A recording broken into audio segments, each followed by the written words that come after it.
I shall never forget that warm April evening in 1940, when the first hint reached me that Cousin Willie had reappeared full-blown in the life of our little southern town of Fredericksville, Georgia. Until the moment he telephoned and invited me to supper, I hadn't even known I had a Cousin Willie.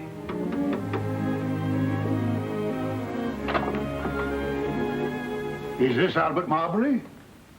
Yes, sir. Are you Cousin Willie? I am. Come in, my boy, come in. It's good to see kinfolks again. I used to know you when you were no taller than a duffel bag. Emma, here's your cousin Albert. Good evening, Albert. Hello, Cousin Emma. I didn't know you were going to be here. Oh, yes. Nothing would do Will but that I must keep house for him. You know, we were just talking about you. I declare Will's as full of curiosity as an old cat and tried to catch up on everybody and everything. Let's see, Cousin Will, you're, Our mother's second cousin to Albert. Of course, I remember. Mom talked about you. You sent us a bolo knife from the Philippines one Christmas. I did? Sit down, Albert. Supper will be ready any time now. Thanks. You back in Fredericksville for good now, Cousin Will? Well, I don't know. I've only been here a week. Hardly time enough to decide whether this is a garrison or a bivouac area. But you're retired, aren't you? Yes, Uncle Sam has turned the old horse out to graze. What may I offer you to drink, my boy? Well, if Cousin Emma doesn't mind. Oh, don't pay any attention to me. Orderly! I guess a little whiskey and ranch water, anything else you say. Yes, sir? Well, 98. Good evening, Mr. Hal. I thought you were working down at the depot. Well, yes, I was till the colonel mobilized me up here. Orderly, bring us 2 rum Tampicos. Yes, sir. Going to get them. It's a nice place you have here. Comfortable quarters. But we were speaking of my retirement, Albert. I confess I've been looking forward to it merely as an assignment to a new post. A new command means a new point of view, new problems, new solutions. You must have a lot of old friends around here, Cousin Willie, enough at least for a good Saturday afternoon poker game. Yes, this post is not wholly without its social aspects. But first, Albert, tell me about Fredericksville. Well, there's nothing to tell. It's just like any one of 100 towns in Georgia. What's the population now? Oh, about 30,000. How many voted in the last election? 4,000 or 5,000, I'd say. You mean 25,000 took no part in the action? Well, you know how folks are around here. Politics and polite society just don't mix. They mixed when your grandfather was a boy. Perhaps Fredericksville is neglecting its history. Yes, sir. That road out in front was the very road over which the late General Sherman was expected to advance on Fredericksville in 1864. But General Sherman didn't come to Fredericksville, Will. True enough, Emma. Why didn't he? Didn't he think our town was as important as Atlanta?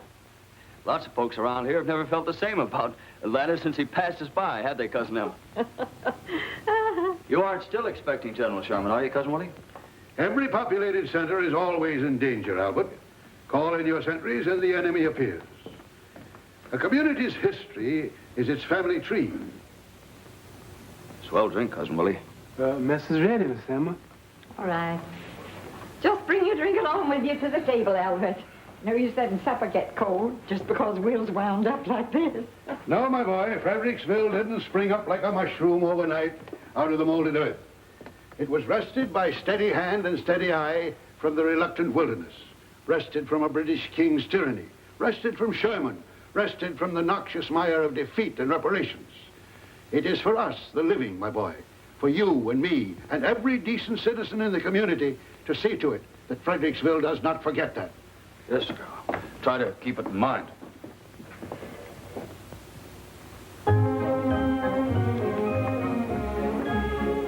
By morning, I had forgotten about Cousin Willie, for it was Confederate Memorial Day. In Confederate Monument Square, the mayor, head of the home folks party, which had governed our town for as far back as I could remember, was delivering his usual glowing tribute to the lost cause. I yield to no man in everlasting pride in that gallant band of gray-clad heroes.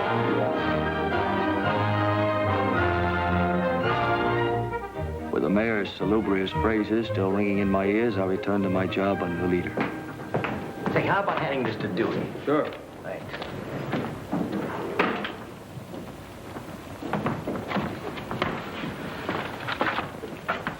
Say, Maybe this isn't going to be such a phony war after all. Give that an 8-column banner, Pete. Nazis sweep through Norway. You got a cigarette, Al? Thanks. What about his honor's tribute to the lost cause? Oh, yes. We mustn't let the war interfere with anything big like that. Can you beat that? It's locked. It's tighter than Well, that's the trouble of the world today. No faith in human nature. Why do you reckon a dame would want to lock up a few measly cigarettes? Maybe we should have a chisel. Well, there's one thing you can bet on.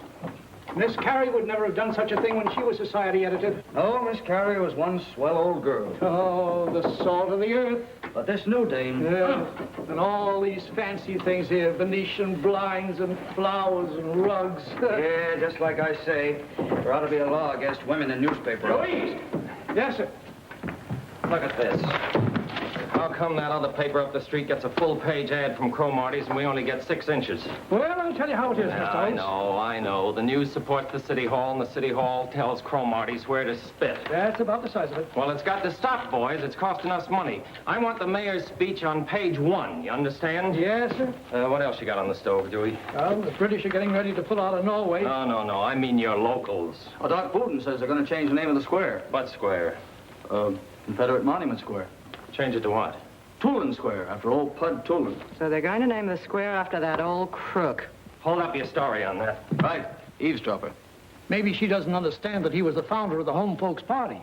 I understand plenty. The way he lived on the city, the poor white relatives he kept on the payroll. Isn't there anyone around here who'll stand up for what he thinks? My father was still editor of this paper. You know, Dewey, that was another nice thing about Miss Carey. You never caught her sticking her nose into men's business. Oh, Miss Carey was sure restful. A credit to pure Southern womanhood if ever I saw it.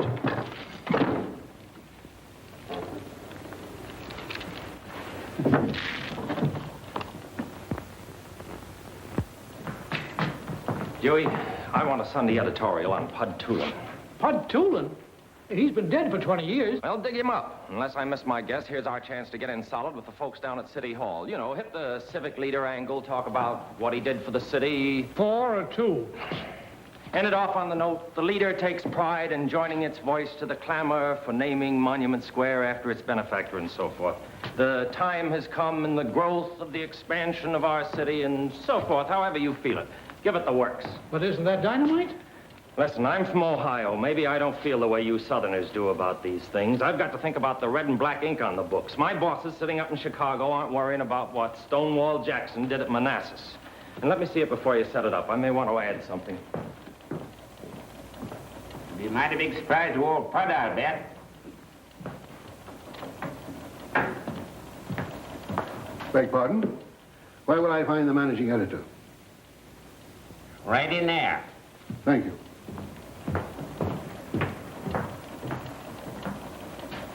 I'm Colonel Effingham, sir. W.C. Born Effingham, Colonel United States Army, retired. Good morning, Colonel. Take a chair. Thank you. You're visiting in Fredericksville, Colonel? Not at all. I was born in Fredericksville. My father and my grandfather and my great-grandfather were all born in Fredericksville. John Effingham, Fredericksville is home. I see. My people have always been soldiers. My grandfather fell at Chickamauga, his grandfather at Saratoga. When Beauregard fired on Fort Sumter, my own father, unfortunately, was only 9. That was a little young. I myself was wounded at San Juan Hill. I was at the Siege of Panama. For 50 years, Mr. Editor, the forces of civilization had been held at bay on the Isthmus, unable to join the waters of 2 great oceans. And do you know what blocked them? Gatling guns, mini balls, superior forces, guerrilla bands, mosquitoes. Well, perhaps one of my boys could fix up a little story for Sunday. Stegomyia fasciata. For half a century, the enemy, less than a quarter of an inch in stature, blocked the economic march of a nation of 100 million people. It was insupportable. Well, Colonel... We blockaded General Stegomyia, to wit the mosquito. We cut him off from reinforcements. We hammered his communications. So you're back in Fredericksville for good now, Colonel? We sprayed his concentrations with oil. We screened his wells. We put 5th columns of fish in the water to attack his ammunition dumps. But more of that another day. What I'm leading up to, Mr. Editor, is the possibility of a column of war commentary in your paper. War commentary? War commentary? I've read both the leader and the news, and though I realize the news has the larger circulation, your former editor, Mr. Sam Dozier, was an old and honored friend of mine. Well, we couldn't offer you enough, Colonel. We're only a small paper. We haven't got much money to pay. Blood, sir, I don't want pay. I'm offering my services free. Well, I'd like to think it over. How can I get in touch with you? My telephone is 514, sir. Good day, sir. Good day, Colonel.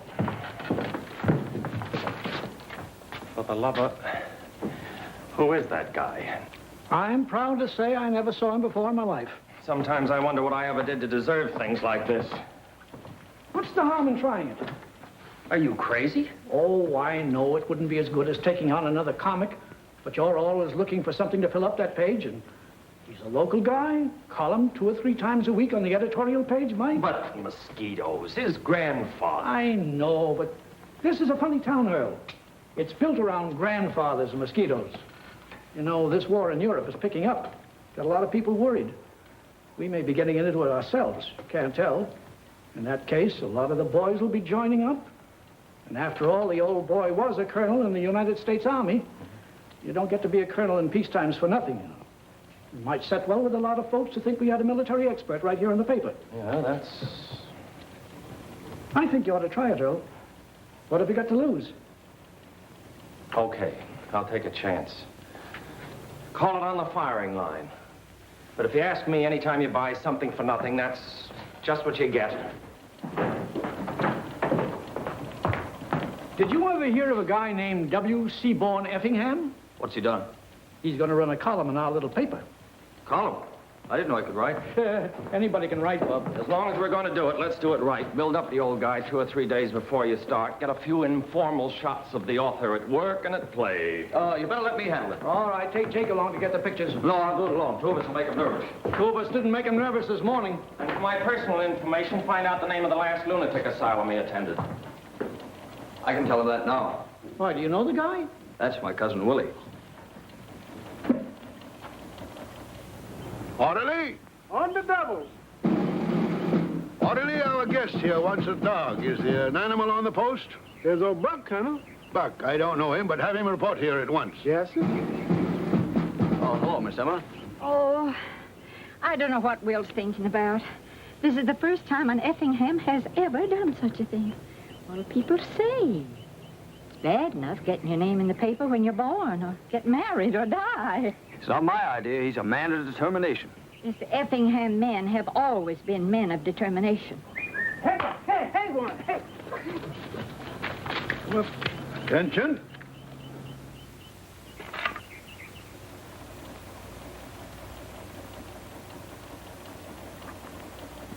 It's got reader confidence written all over it. What's his name? W. Seaborn Effingham. Colonel, United States Army, retired. The dog. Buck. His name's Rover. Our subscribers seemed to open their arms to the pair. First thing we knew, our leading citizens were giving parties for them in the most stylish houses in town. Good evening, Miss Elma. Good evening, Miss Elma. Well, Will. How's the old publicity hound? Good to see you, Clyde. Effingham. Ellie, how are you? Man, they've certainly been giving you plenty of write-ups. Everybody in town must know Colonel Effingham and his faithful old dog Rover by now. How does it feel to be in the limelight, Will? Well, I'm used to being shot at. Anyhow, Will, we want you to know we're right behind you. Thanks, Clyde. Sorry I can't offer you anything but punch, but if you boys will step out into the kitchen... I've already sweetened it just a mite, Mr. Clark. Here's to you, Will. And to our good old Billy Goat days together. And to Will's new column. Oh, yes, column. Here's your good health. I can't get over it. Old Will here, a colonel in the Army, been everywhere, seen everything, and we've just sat home and kind of mildewed. On the contrary, you gentlemen have made substantial successes in your chosen fields of endeavor. Jesse and you, Sterling, presidents of flourishing banks, and Clyde, head of the Southeastern Fertilizer. Oh, we managed to keep a roof over our heads. Well, Effingham. You don't remember me. Clara Breckenbridge. Clara Miggs now. You remember Charlie Miggs? He was at dancing school with us. He was always a lucky dog. I would have known you anywhere, Clara. Still the finest figure in Georgia. Oh, now, Will, there you go, the same old flatterer. I declare, I don't know how you ever escaped marriage. Colonel Effingham, I'm Ella Sue Dozier. I believe you knew my father, Sam Dozier. Sam Dozier, one of the most courageous editors Georgia ever produced. I rank him with Henry Grady. I'm delighted to know his daughter. Well, you probably see a lot of this little girl now that you're fellow workers. Fellow worker. I felt some Dozier had to be on the leader. It's a pleasure to join forces with you any day, my dear. To the ladies, under whose sheltering wings lives the valor of Fredericksville. Excuse me, Ella Sue. Oh, hello, Ed. Colonel Effingham, this is Mr. Edward Bland, professor of economics in the high school. Good evening. How are you, Colonel? Isn't this our dance? Oh, I'm sorry, Ed, but I've been saving this one for Colonel Effingham. Will you dance with me, Colonel? It's an honor, my dear.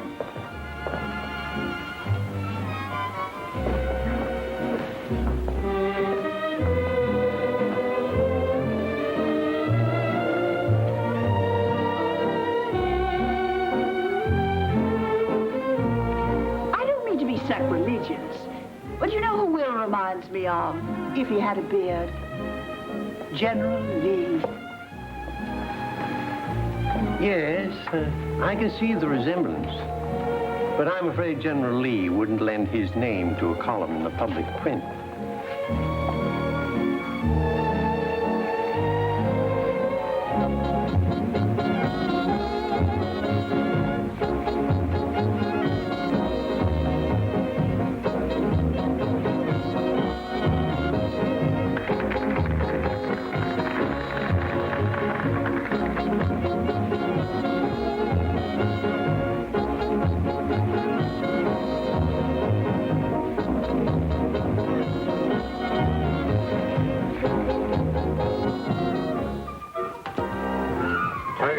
Turn ye from your evil ways. Amen.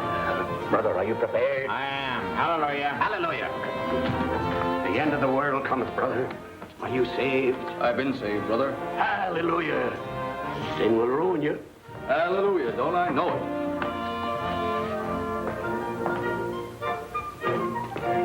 Good morning, Albert. How are you, my boy? Fine, Cousin Willie. How's the war going? Albert, tell me, does what's his name know about this plot? What plot, Colonel? The plot to name our Confederate square after that carpetbagger. Well, I couldn't say. The information hasn't been made public yet. Well, let's go tell him. It's time for newspapers to unlimber their big guns. Well, I can't go right now. I have to write a story. Well, I'll go see him myself. Mr. Holtz isn't here. He had to go to Atlanta for the day. Well, surely there's a second in command. No, Mr. Holtz is the man you have to see. There's no hurry. Next time you're in town, why don't you stop by and have a chat with him? Yes, I'm sure he'll be glad to do everything he can. It isn't a question of doing everything he can. A newspaper's run for the good of the community, isn't it? Well... Isn't it? Exactly. Well, and on, my boy. Good day, Ella Sue. Then Cousin Willie struck. It was exactly as if he'd hurled a custard pie at the established government. The response to the town was quick and emphatic. What do you make of it? Doc, after all we've done for Earl Holtz, it's like finding a rattlesnake in your bureau drawer. Hello? Is this the leader? Is it true that they're going to rename Monument Square? Well, as far as I can determine, Mrs. Meigs, it's an unfounded rumor. Thank you very much. Yes, we'll do everything we can. City desk. No, the colonel doesn't happen to be in at the moment. No. Mr. Holtz is the editor. Yes, he's the man you want to see. What's going on? Oh, I never read his tripe. I just hung it on the hook. I thought the old guy was going to write a war column. Holtz said to give him his head. Here, he's your cousin. Who is Bud Poulin? Never got through the 6th grade. Became interested in politics when working in the cotton mills. Set himself up as head of the home folks party. Robbed this city for 20 years. How does this compare with the contribution of our glorious Confederate dead? City desk. Isn't it horrible? Nobody complained about the city government for as long as I can remember. And just as peace and friendship and mutual understanding was taking place between them and us. Glad you liked it, ma'am. The United Daughters of the Confederacy congratulating us. Say, is this cousin of yours just a nut, or is he just a nut? Well, he doesn't understand. Trouble is, he's been in the Army for so long, he just doesn't understand the rest of the world. Give him a chance, he'll catch on. What are you and I going to use for money while he's catching on?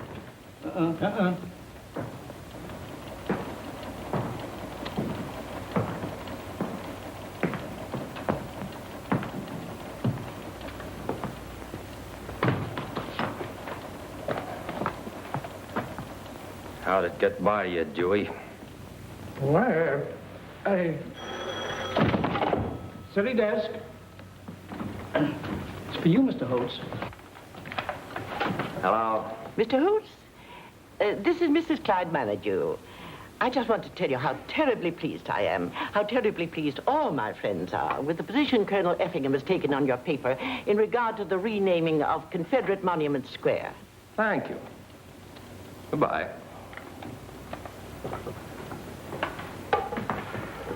Have you heard anything from the City Hall yet? They wouldn't see it unless on the sport page. Seems to me, Mr. Holtz, that if this thing was signed by a special writer, it wouldn't necessarily represent the policy of the paper.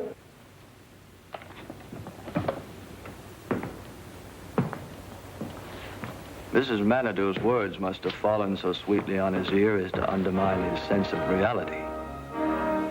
At any rate, his reaction was simply to write a new editorial to fit the circumstances, offered in the spirit of righting a wrong.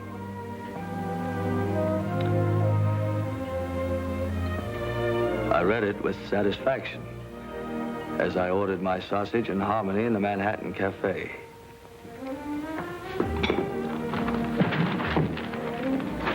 Then I turned the page to Cousin Willie's column.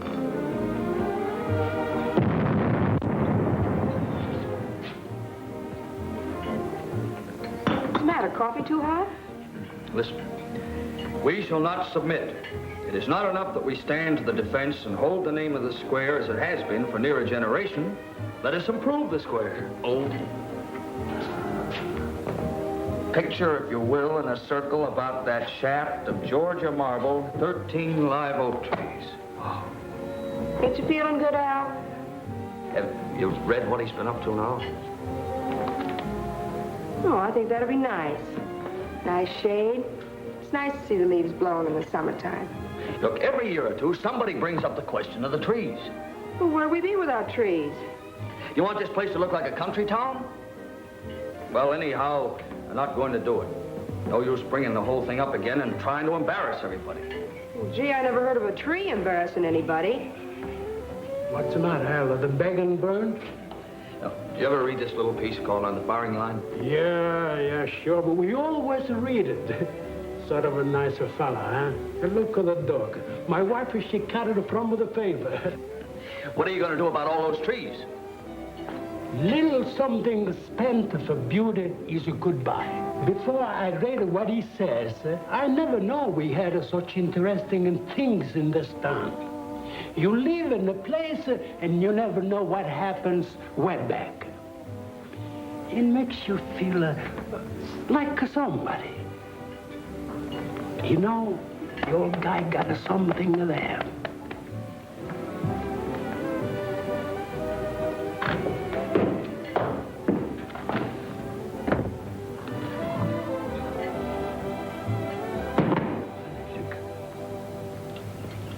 On guard.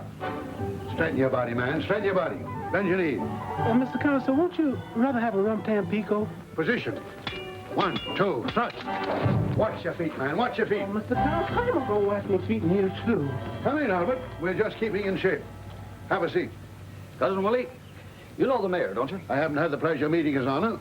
Well, the mayor's a garden fancier. He loves trees and flowers. Seems to me it'd be nice if you'd consult him about planting those trees. Naturally, he'd like to be in on any civic improvement of this type. You know, take a little of the credit. I don't care anything about the credit. I want the trees. On guard.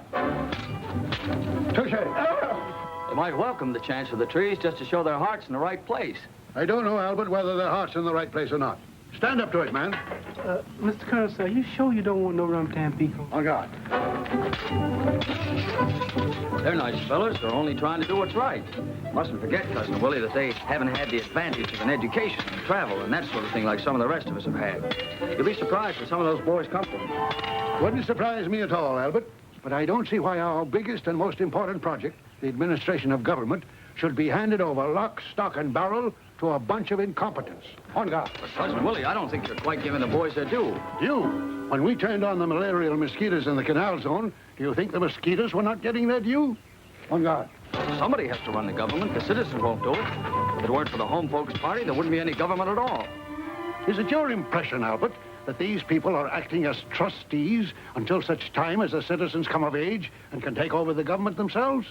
Well, anyhow, I think you ought to have a chat with the mayor sometime. All right, I will. Orderly, bring the car, please. Can I drop you by your office, my boy? Well, you're not going to see the mayor right now, are you? As soon as I can change my clothes. Well, there's no hurry, Cousin Willie. Any old time will do. Son, when you get to be 65, it's a good time to hurry.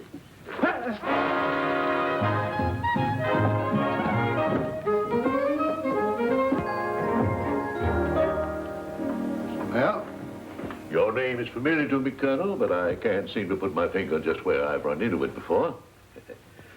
Are you here in Fredericksville in connection with national defense?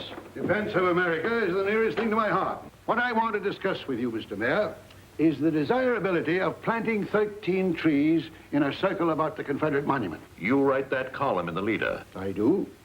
I knew your name was familiar to me. Well, Colonel, I tell you what you do. Now, understand there's nobody in Fredericksville that loves trees more than I do. Any kind of beautification appeals to me. But there's a water main under Monument Square that might be disturbed, and you can't dig up a water main just to plant a few trees. Now, why don't you go see Mr. Clemmer, the city engineer? I couldn't do a thing without his approval. It's been nice to see you, Colonel. Anytime I can be of service. Good day, sir. See what I have to put up with? No gratitude. Sometimes I wonder why I ever let him put me up for bear in the first place. I don't blame you, Cousin Ed. And don't you cousin Ed me around here. I've enough to contend with without relatives. Look, Ed, you're making a mountain out of a molehill. The way to handle these nuts is to agree with them. Let him plant his trees. Are you crazy? Do you want to undermine the whole city government? No, certainly not, Doc. But while we're improving the park, planting the trees, we'll just go one step farther and improve the whole square by putting up the new courthouse. He'll think the whole idea is his. What do you think, Doc? By granny, I believe Joe's got something there. Yes, sir, Joe. I think we've hit the nail right on the head. From now on, this Effingham colonel's playing second base on our team.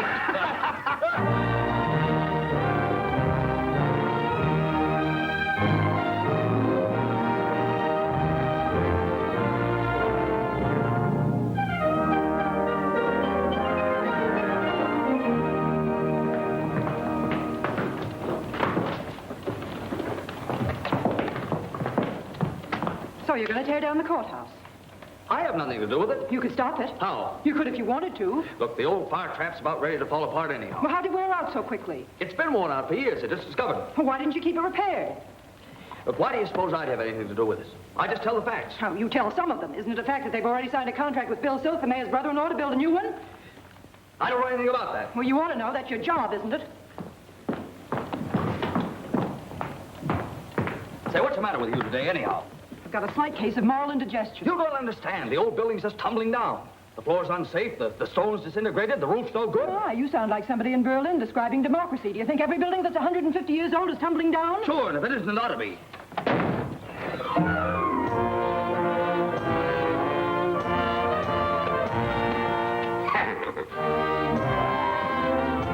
The end of the world cometh, brother. Are you prepared? I will be as soon as our artillery comes into position. Gentlemen. You'll have to excuse me, Colonel. London's just been blitzed. Just a moment, if you please. May I presume to ask, what is the attitude of this newspaper regarding the destruction of that fine old landmark, our courthouse? Oh, later, Colonel, later. Dewey, get this set up. I've searched your column for a word of condemnation of this diabolical plot, but I could find nothing, sir. I'm afraid you don't understand, Colonel. The courthouse is in a pretty dangerous condition. Who says so, may I ask? The two best structural engineers in this section. Local engineers. The condition cannot be determined except by a man from out of town, one who has never even heard of this courthouse. When I was in the canal zone... Excuse me, Colonel, I just remembered a date. I had the privilege of seeing the great Miraflores locks hewn out of the jungle, one of the greatest feats of skill in that entire monumental project. The man principally responsible was a Captain Hickok, now Major, U.S. Army Corps of Engineers. Major Hickok is now retired and living in Atlanta. Let him look at this building. He'll tell you whether it's falling down or not. Colonel, nothing would give me more pleasure than to help in getting your friend this little job. But no loyal citizen of Fredericksville wants to ask Atlanta anything. Besides, there's the cost of bringing him here. Good, sir. I'll get him here for nothing. Doesn't that imply a lack of confidence in the government? It certainly does. I've discussed this matter with a number of responsible citizens. And they agree that the leader, true to its name, should sponsor a movement. What responsible citizens? People you know. They'll come forward when the time is right. Never fear.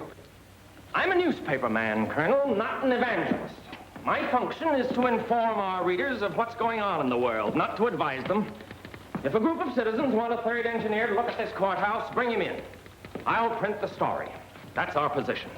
As you say, Mr. Editor.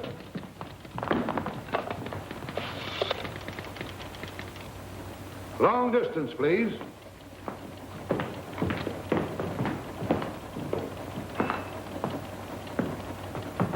You never get anything for nothing. I always did know that. You got me into this. Remember, I told you what would happen. All I said... And you, don't stand there with your mouth open. Do something. He's your cousin.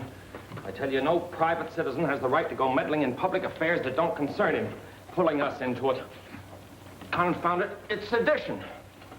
Deputy Major Hickok, Walnut, 1483, Atlanta.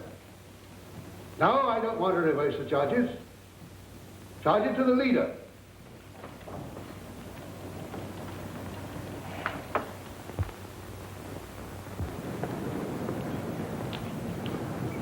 Naturally, we didn't carry any build-up on Major Hickok's coming to Fredericksville. But I was detailed to accompany him and the colonel on their tour of the building, just to make sure they didn't go into a huddle and fling us a fast one. Of course, if the major should happen to agree with the local contractors that a new building was needed, it was to be a page-1 story with a byline. I don't quite see how this old wreck rates a society column. I'm just here on my own. Curiosity? Interest. Trying to check up, Trying to make sure I won't draw any wrong conclusions. Possibly, or print them. How do I get up onto the roof? Right this way, gentlemen.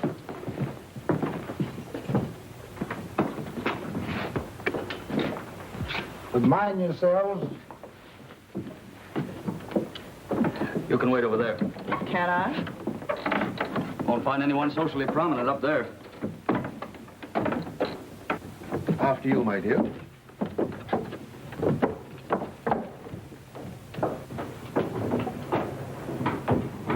Fire up here? Way back, just after the war. War between the states? No, sir. That other war. Surface charm. I'd like to see the roof.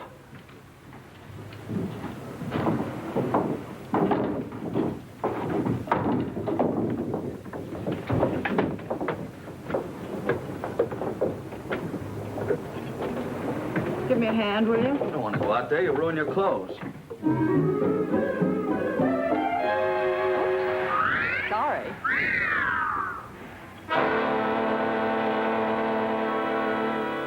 What's the matter with that Effingham colonel, anyhow?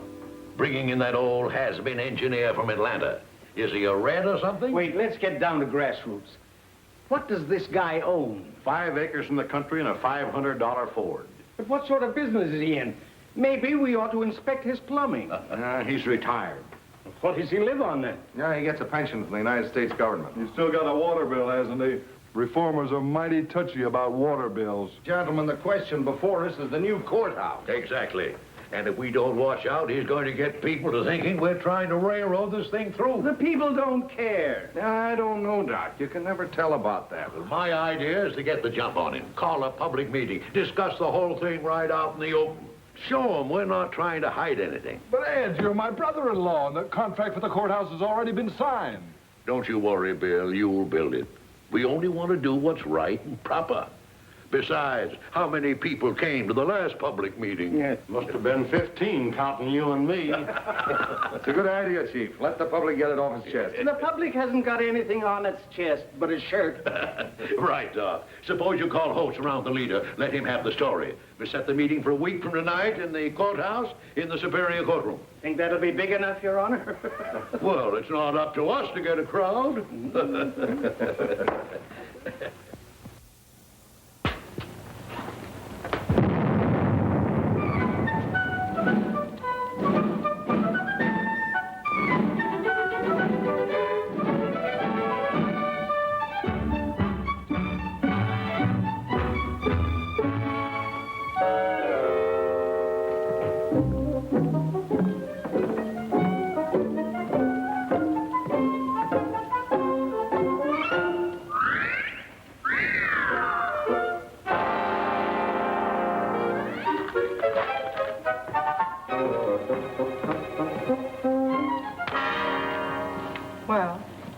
I don't like subtlety. Maybe you like petitions. Petitions? Would you like to sign one? I would not. What sort of petition?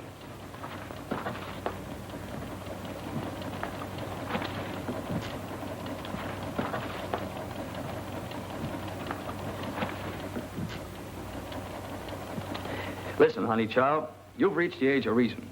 Do you really think free people in a free country are going to sign their commercial death warrants?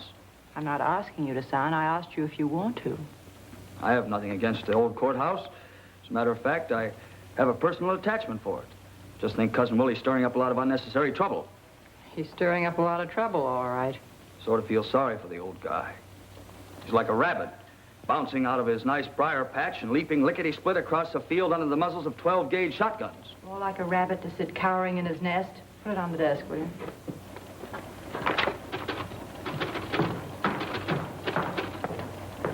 Oh, Al, the National Guard's just got in some new 30 caliber machine guns. Go on over and have a talk with Captain Rampy, will you? See if you can get a little story for Sunday.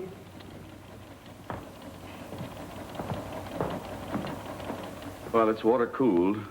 This is your water jacket, your hose, your water can. It fires from a belt of 250 rounds. And it fires at the rate of 500 to 550 rounds per minute. Not steadily, of course, but in short bursts. Then a funny thing happened. The captain talked and talked, but I didn't hear a word he said. From right to left, the transverse. I just kept looking at that uniform and wondering how Ella Sue would like me in it. Well, here, this field manual will tell you all about it.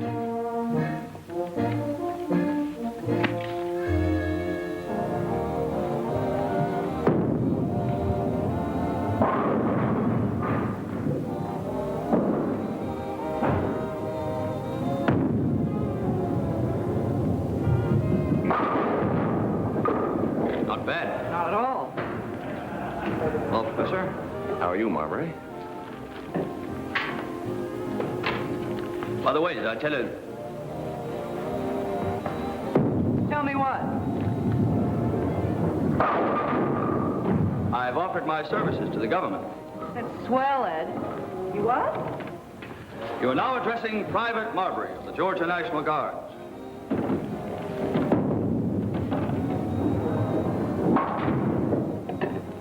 I don't understand. Nothing to understand. Democracy is threatened. I reach for my gun. It's as simple as that.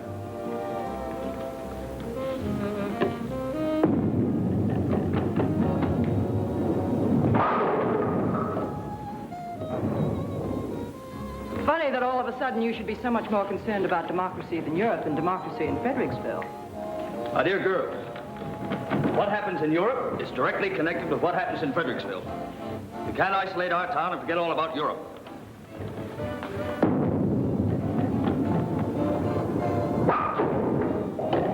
Neither can you isolate Europe, which is 3,000 miles away, and forget about Fredericksville right here under your nose. Okay. Okay, I'll sign your petition. Sorry, we've done very well without you.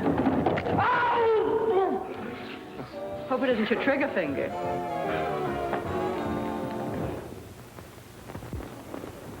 Thursday night was more fitting to moonlight and mint juleps than to public meetings. But to everyone's amazement, there was quite a turnout. You stay together, ladies. Mostly widows and old maid aunts.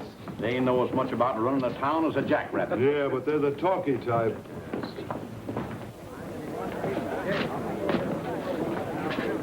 Well, there seems to be a scarcity of bank presidents and captains of industry. Where's Mr. Clyde Menadieu? Probably in a dugout. He usually is when there's any shooting. Mrs. Meg, ladies. Hello, boy. Mr. Mayor. The sooner we get started, the better chance we have of getting out of this place before it collapses. Just a minute, Mr. Mayor. If you please, sir. These ladies have not found seats. Oh, ladies, I think you'll find comfortable seats over by the window. I know you're all anxious to get through with this so you can go on about your own affairs. To the contrary, Mr. Mayor. This matter requires considerable discussion. There he goes.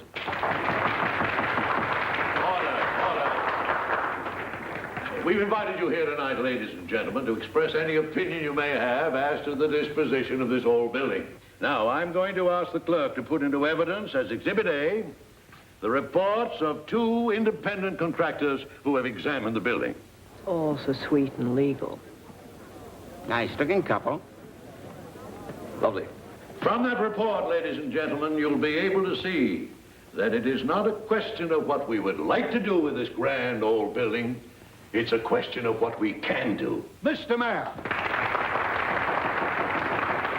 before presenting a petition to repair this building, I'd like to have your permission to read a report on the state of this edifice. A report by Major Anthony T. Hickok, United States Army Corps of Engineers, retired.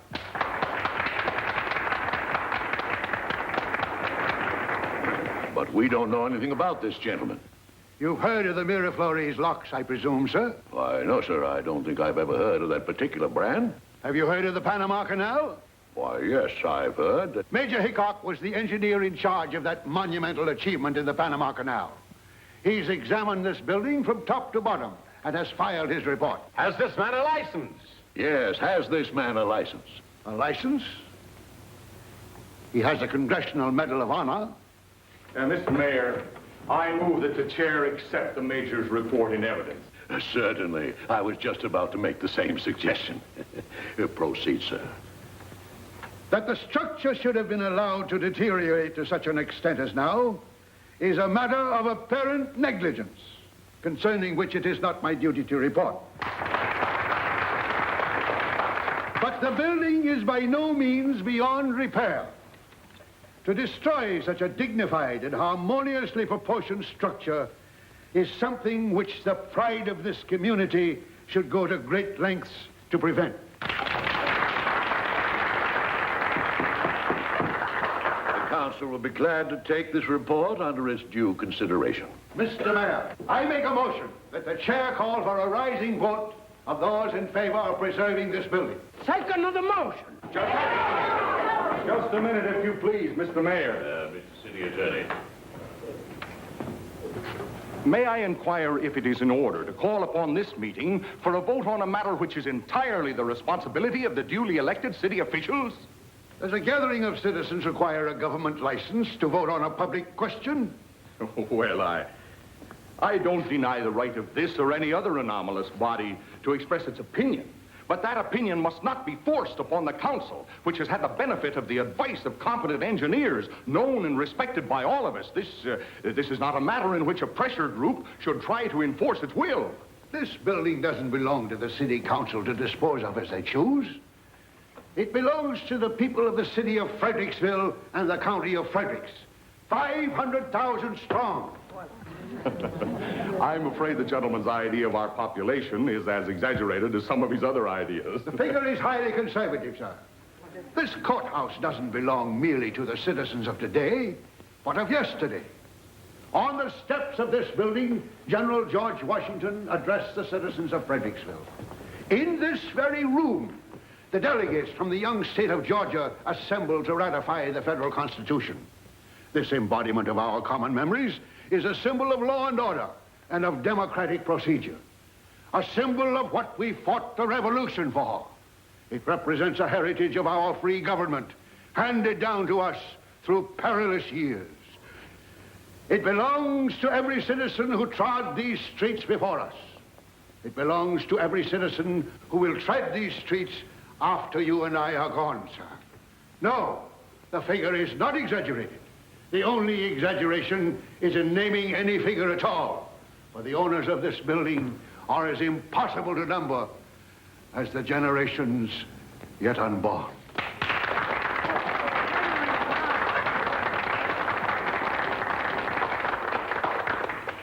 The old boy's quite an orator. But the contract's been signed. The council is, of course, interested in the opinions of the citizens. Whatever is done with this old building is going to cost money. The taxpayers' money. And it is our duty to see that that money is well spent. Now, in order to either rebuild or repair, we will need WPA help. If a grant can be secured from the WPA, it will take care of 1/3 of the cost. But the WPA is not interested in repairing old buildings. However, there is every reason to believe that a grant of 1/3 can be obtained toward building a new courthouse. May I ask, what would be the approximate cost of these two projects? Approximately $375,000 for a new courthouse. And for repairing? $390,000.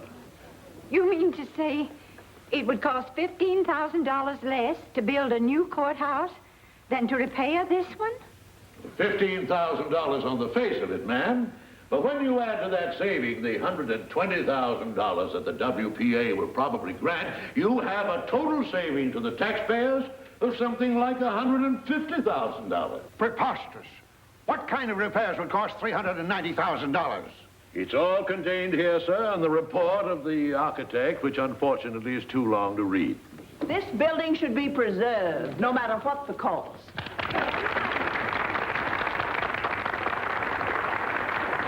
I question the figure submitted for the cost of repairing this building. Objection noted, sir. Furthermore, no matter how much is spent on a new building, you cannot buy for it the history and dignity of this one. Unfortunately, the city government cannot be conducted on mere dignity. We are entrusted with a duty of providing the county with safe and proper means for carrying on its business. Has the WPA already agreed to grant $120,000 for a new courthouse? Why, I move the meeting be adjourned. I second the motion. It is moved and seconded this meeting be adjourned. All those in favor say aye. Aye. Opposed? No. Motion carried. Meeting adjourned.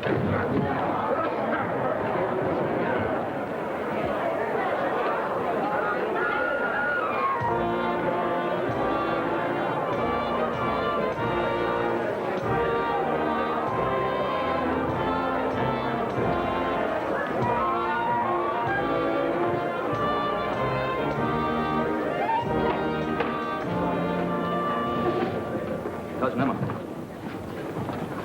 I hope this means he's going to lay off. He ought to know by now he can't do anything with these people. They have too much power. Why don't you steer him to raising roses or camellias or anything? Cousin Willie, have you a statement for the paper? You may say I have nothing but praise for the magnificent behavior of the troops.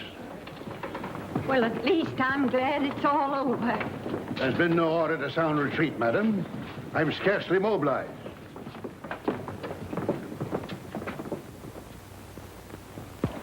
Write an editorial to go with it. Something like, since the WPA refuses to aid in financing the repairing of the old courthouse, even the most sentimental citizen will be practical enough to realize, and so forth and so forth. Lay it on thick. Hey, Chase, look at this. Full-page ad for Sunday from Cromarty's. Good boy. Yeah, well, don't thank him. Thank your pals down at City Hall. They passed the word to Cromarty's. You see, that's what comes of playing ball on the right team. See to it we keep on doing that. City desk. For you, Mr. Holtz. Atlanta calling. Hello? Colonel Effingham speaking. It's him. Yes, Colonel? Your cousin. In other words, sir, the local authorities seem to be suffering from a considerable misapprehension. The WPA has, 1, not agreed to aid in the building of a new courthouse, and 2, has not refused to aid in the repairing of the present structure. In fact, the WPA has not even been approached in the matter. Therefore, since it was this misrepresentation regarding the attitude of the WPA that caused the citizens at the recent public meeting to hesitate as to how to cast their vote, I insist, Mr. Editor, that you demand a new public meeting. I'll inform the mayor of your suggestion, Colonel. That's the best I can promise. Goodbye. Give me strength. What are we going to do with him? Why don't the officials do something? Is the whole country headed for chaos? Is he trying to start a second party here with all the wastes of campaigns? Why, some of these people have been in office since they got out of the 5th grade. They know their job. Is he trying to turn them all out on the street? You're not going to print that, are you? If we don't, the news will blow it wide open, especially when they see what we got from Cromarty's. Al, go and tell the mayor we've got to run it. Maybe they can think of something. Who, me? He's your cousin. Why did he have to come back here? Nice and peaceful and contented. Couldn't he stay in Panama with General Stegomaier? To wit, the mosquito. For your identification tag. Oh, hello. Mrs. Meggs, you know Mr. Marbury, one of our bright young reporters and one of our most patriotic citizens. Oh, yes, of course. You're a relative of my very dear friend, Colonel Effingham, aren't you? Sort of. They're devoted. Hey, Al.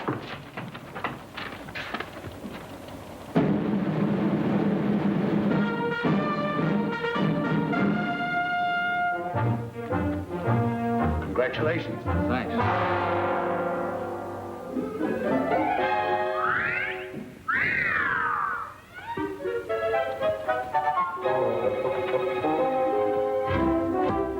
The town took it like a man. 2 or 3 people called in about the meeting, but they were mostly just surprised or sorry. There was no suggestion of resistance. My dear, the fault lies with the High Command. We made the tactical error of withholding our reserves too long. The time has now come to throw in our storm troops and our capital ships. Then you're not discouraged, Colonel? Discouragement has no more place in a soldier's equipment than an inner spring mattress. To our capital ships. Full speed ahead. And as Admiral Farragut said, you know, about the torpedoes.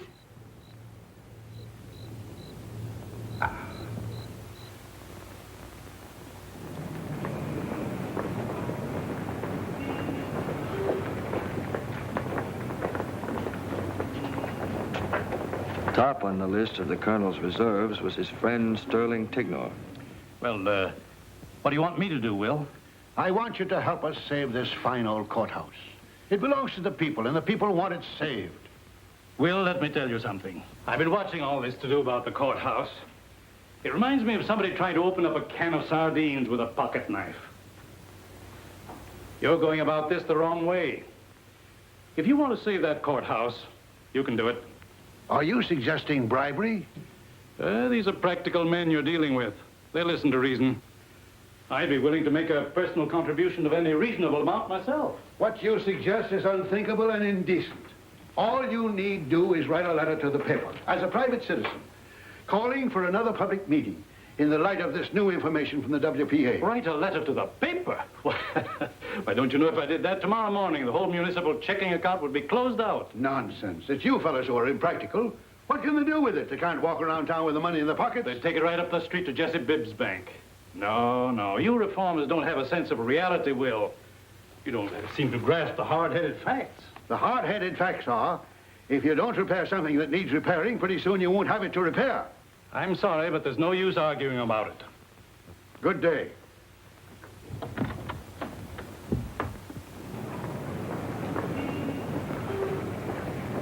I'm sorry, Will, but you're making a mistake, a great mistake, to antagonize these people. Antagonize? Do you advocate appeasement? No, but what you're proposing is that I stab my stockholders in the back. And that, I'm most assuredly, will not do. What about all the widows and orphans who own stock in the Bank of Fredericksville? Fudge, sir. What about all the widows and orphans who own stock in the city of Fredericksville? What are you afraid of, man? No citizen has anything to fear from a politician. The young men of this town will be going off to war soon. They've volunteered to serve their country in time of war. When they come home, they must be prepared to volunteer to serve their community in time of peace. To confront every enemy of progress wherever he shows his head. What sort of example are we going to set them? I'm sorry you won't see this realistically, Will. Idealism is all right in its place, Idealism is everything, Jesse. Without it, you go stumbling along in the dark day after day. It's your match in the Dark Tower. Oh, romantic, then, whatever you want to call it. There's nothing more romantic in any of us than to think we are not romantic. We are such stuff as dreams are made on. Well, never mind. There's one man in this town who sees things the way I do. Clyde Manitou. He can buy and sell a lot of you bankers, and you know it. I let him call the tune. We'll see if you fellas dance.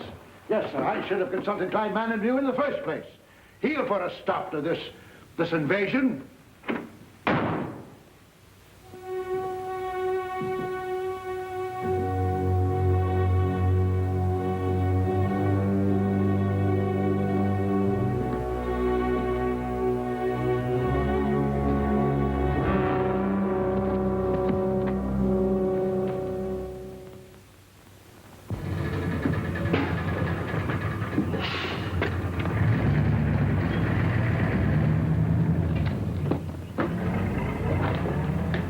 How is he?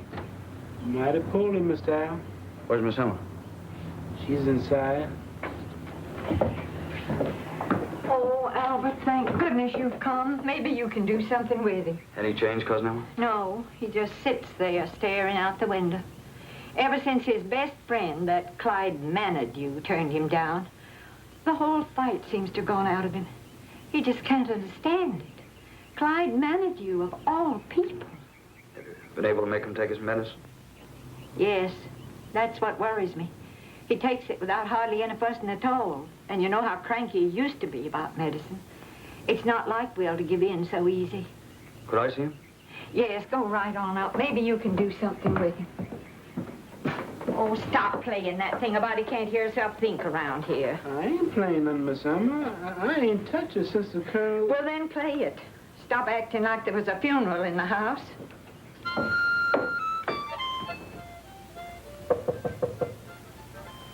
Come in. Hello, Cousin Willie. Step in, Albert.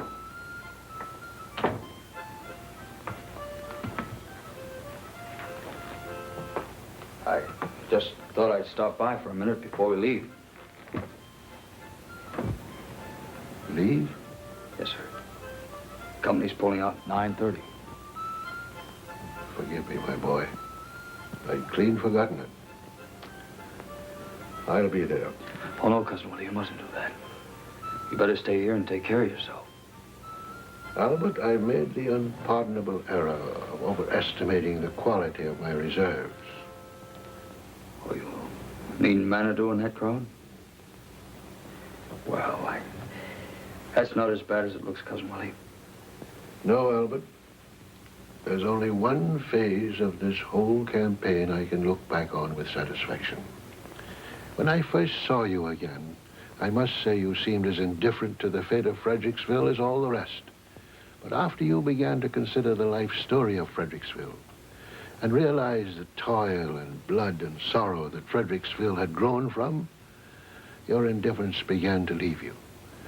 And you enlisted in the National Guard. Sure, Colonel, but... Now that we've come to a time of new growth when toil and blood and sorrow are again called for, I'm proud, Albert.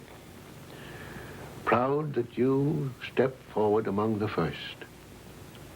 The same is true of your comrades in arms. I didn't do anything, Cousin Willie. They just drafted me anyway. Albert, I want you to have this. Oh, no, Cousin Willie, I couldn't take that. This was the first wristwatch in the Panama Canal Zone. It hasn't lost a minute in 34 years. Gee, Cousin Willie, that's swell. I should like to think of it carrying you into action. In action, my boy, timing is very important. Thank you, sir.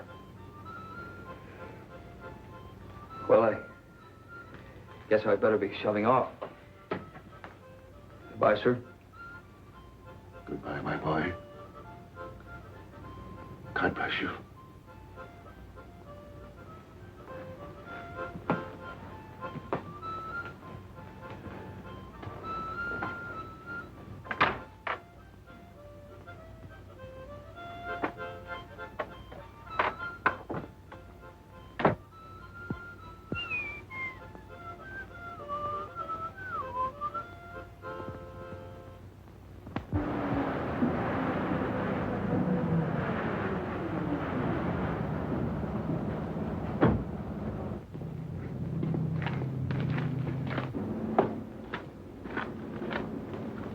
Hello, Dr. Evans. Oh, good afternoon, Albert.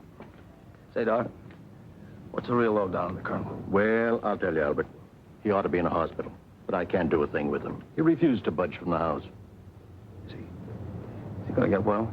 Not unless we can put some fight back into him. Give him something to get well for. The way he is now at his age, it's hard to say. But we'll do our best. Goodbye.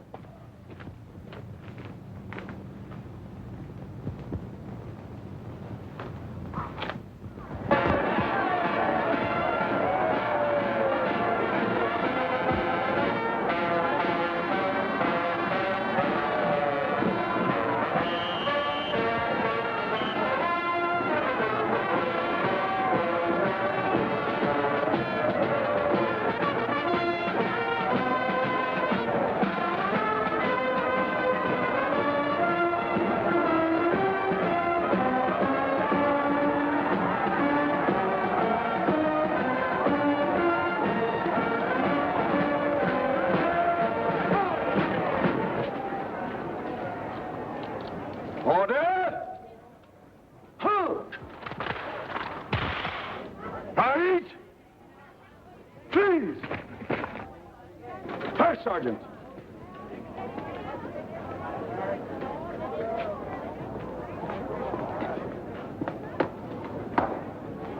Dismiss the company. Yes, sir. Inspection, hunt! Put, hunt! Dismissed.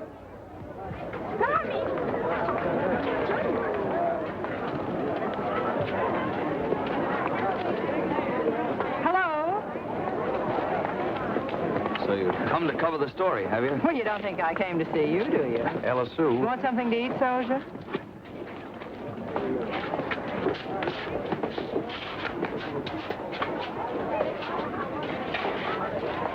Have you a statement for the press?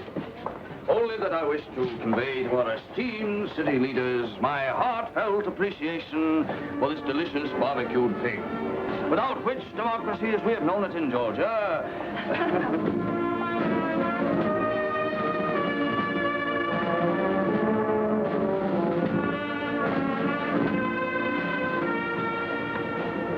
You know, I think you ought to hang a service star on the door of the society department. Why? You got me into this. Me? Thought you'd like the uniform. Oh, Albert, this is so sudden. Remember that day at the courthouse, up in the catwalk, when wind blew your skirts up?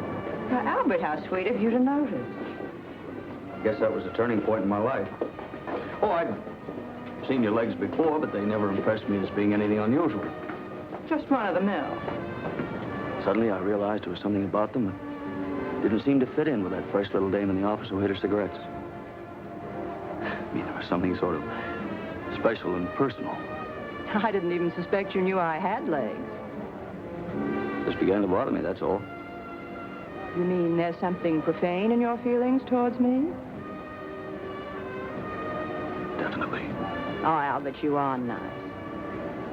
After that, I never felt the same towards you, towards anything for that matter. That I thought maybe you'd like the uniform.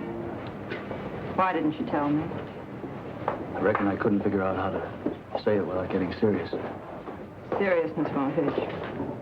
Listen, honey child, I'm a Southerner. Seriousness is one thing I'm scared to death of.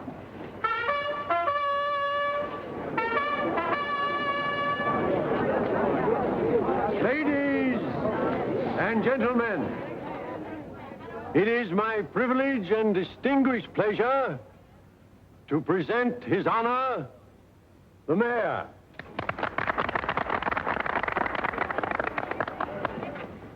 This is a red-letter day in the glorious history of Fredericksville, when the sons of Georgia once more answer the call of duty. Words fail me to express the gratitude that we, the citizens of this community, feel for you young men who are going forth like your fathers of old to preserve and protect our way of life and the ideals of government of the people, for the people and by the people. Some of you may even be called upon to make the supreme sacrifice in defense of our ideals and our homes. But boys, I want you to remember this. You can always count on the folks at home. And when the war is won, you come marching back in triumph, you'll find the home folks right here waiting for you. And the home folks party.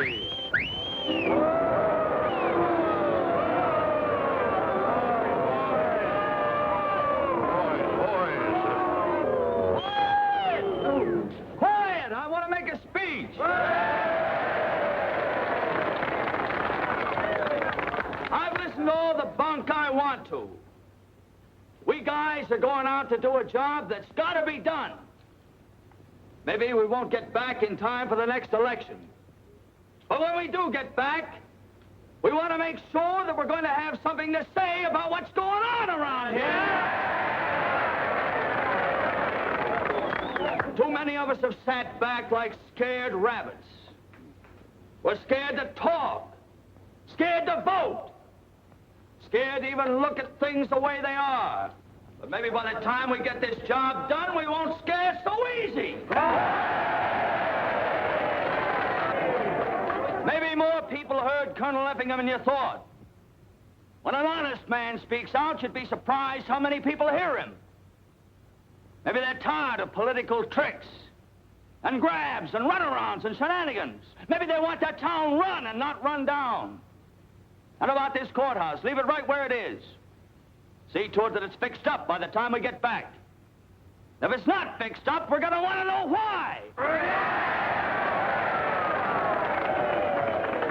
And leave Monument Square alone, too. We had enough of Pud tooling while he was here in person. Am I right, fellas? All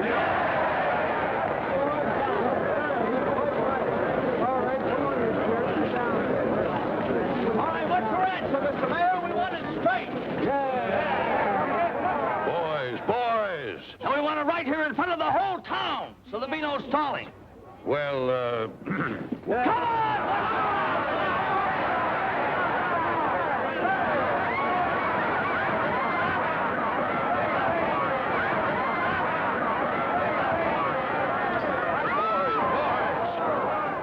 Why, we promised.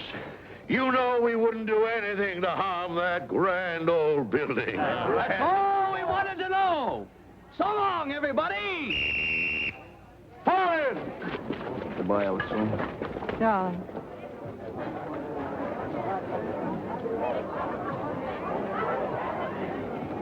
Left. Please. Right shoulder. Forward.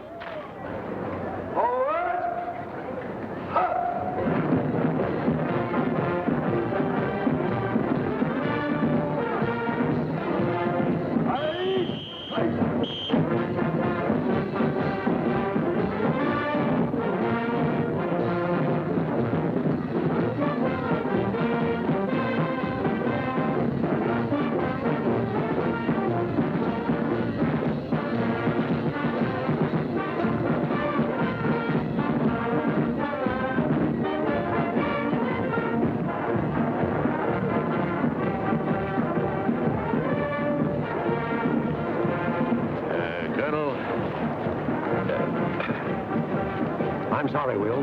I was wrong. From now on, you can count on me. And the others, too. Yes, Will.